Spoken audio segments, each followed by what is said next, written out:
didn't. I would say I had a very strong idea of what I didn't want, but no idea of what Mm. I wanted. You know, I came to know about solution-focused brief therapy completely by accident.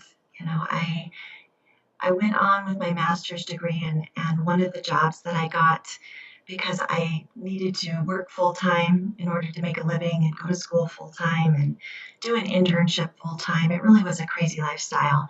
And so one of the jobs that I got was as a um, overnight crisis worker at a battered women's shelter. Okay. And my role was to take phone calls in the middle of the night from women who had been victimized and were in a battering kind of situation. And I learned pretty quickly that the number one thing that they wanted was couples counseling in the middle of the night. They would call in, and yet I was instructed never ever give any referrals for couples counseling, and it was not an acceptable practice. And my role was to convince the women that their partners were irretrievably broken and that they needed to leave their partner and they were to gather up their children and don't worry about money or telling anybody where they were going. And I was to instruct them to meet a stranger in an unmarked car in a phone booth in the middle of the night in a really bad part of town. And I remember these women telling me, almost in shock, of like, what? I don't want to leave. Oh. I called because I need couples counseling. So this was And why was this because you was to assume that they were under a terrible threat of their life or something like that? mhm, yes, because they were calling a crisis line. Mm-hmm. And these women really had been seriously harmed. I mean, they really were the victim in many ways. Mm-hmm. And yet, the model, this was one of the first jobs that I got outside of drug and alcohol counseling. And I was so shocked that even in a field such as domestic violence, when you truly were working with victims and we perceived them as victims and oftentimes helpless and all of those kind of perceptions. And yet, again, I was taught that same mentality that I am the expert and they don't know what is good for them. And it was an eye opener that it wasn't just in the drug and alcohol field. So once I graduated with my master's degree, I was very disillusioned. But one of the jobs that I took was being a family therapist on a residential treatment unit for adolescents. And one of the benefits of that job was that we could take as many free workshops as we wanted. I oftentimes would joke that I think that those workshops were sort of a bribe to try to keep us there because it was a tough job working with these kids. And what I loved working with the kids about is that they wouldn't even pretend they were going to listen to me. They didn't really care what I had to say, and they would just flip me off and stomp down the hallways. And it was so refreshing, you know, to have honest clients that would just tell me that this was stupid, this would never work. But one of the workshops that caught my eye was on how to do couples counseling, actively violent couples. And it was the first thing in my entire career that made sense to me because I remembered And that those was women. like forbidden before to in your It's still world? forbidden. Oh. Yes. As far as I know, it's still definitely looked down upon and seen in the domestic violence field as poor practice. So when I took this workshop, you know, I didn't really tell very many people I was taking this workshop just because I knew that some people had lost their licenses and things for even considering such a thing. But it made sense to me. So I went to this workshop and it turned out to be all about solution focused brief therapy. And I was so drawn to this model. It made perfect sense to me.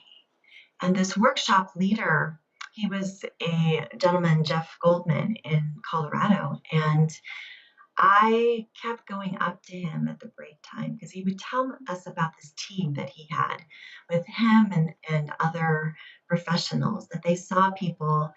Oftentimes they would just volunteer and see people very low cost. And I just kept going up to him and I said, I have to be a part of this team because it was so refreshing And he would simply say, no, no, no, we don't have room. You'll be fine.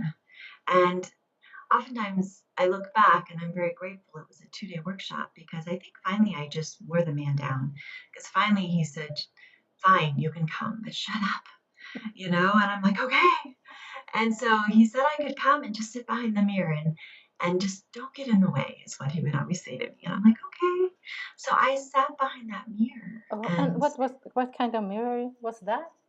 it was a one-way mirror Oh. where he would meet with couples in front of the one-way mirror, and these therapists would just volunteer and would, just be the team behind the mirror. Okay, so they were And helping him from yes, behind the the mirror? team would. Oh. Yeah, so there was a telephone that there was a member of the team that was a very strong member, and he would oftentimes call in and speak with Jeff on the front of the mirror.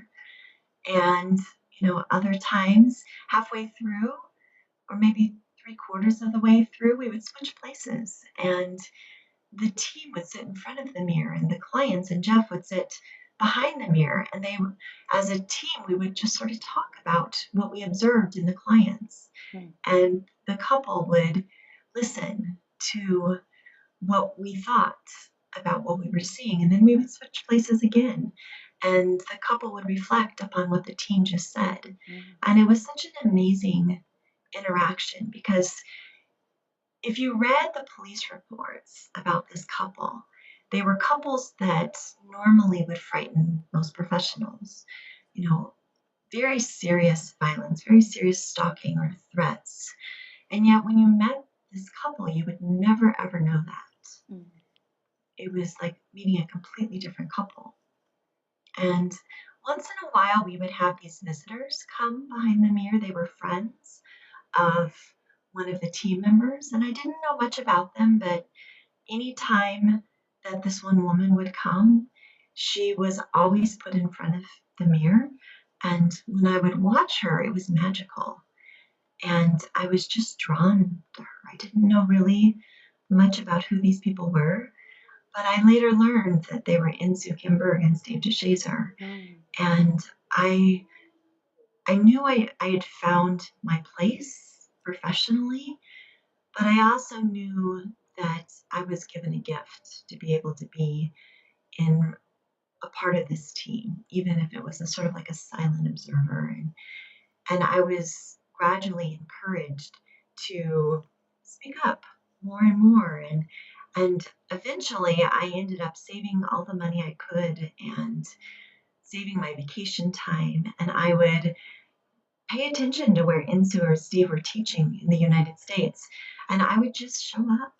And it sort of became a joke between Insu and myself of, oh, Teri made it to Boston, or Teri made it to Los Angeles. And, nowadays you might call that stalking. I see it more of being sort of a groupie. And I learned so much So you from were a them. huge fan. Yes. Traveling. Well, Yeah. I knew that I would never make it in this profession going the direction I was going. But this was amazing. And I was extremely shy and didn't speak up much about anything. But I knew that if I could just absorb, and just watch. And oftentimes, wherever I would show up, Insu and Steve would just invite me to be a part of the group. And so I would go out to dinner or go out to drinks with them and just always be quiet and always absorb.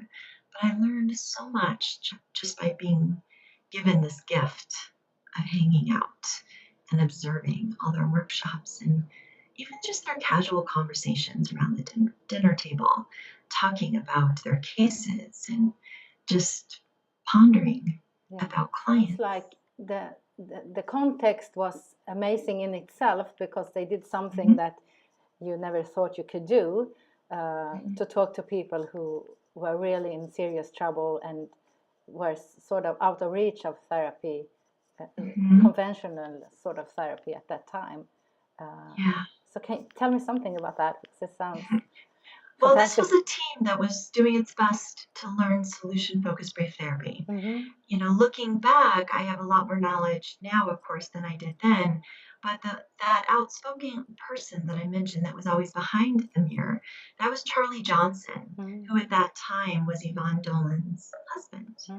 And Charlie, he ended up becoming one of my dearest mentors.